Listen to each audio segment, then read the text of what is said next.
Вистина е дека програмите за златни пасоши и визи им овозможуваат на богатите поединци побрз пат до државјанство или престој во замена за значителни инвестиции, најчесто во недвижности, бизниси или јавни фондови.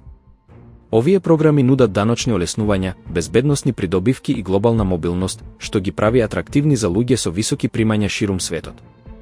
Вистина е дека програмата за златни пасоши на Малта беше прогласена за нелегална од страна на Врховниот суд на ЕУ, поради тоа што го прекршува европското право, иако се уште останува во функција.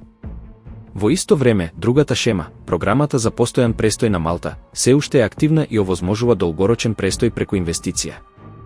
Малта и понатаму е високо рангирана од консултантските куќи како Хенли и партнери, што укажува на популарноста и покрај правните предизвици. Вистина е дека овие програми не се без контроверзии.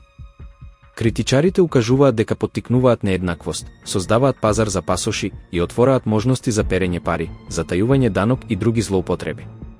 Токму поради тоа, Шпанија ја укина својата програма за златна виза во април 2025 година.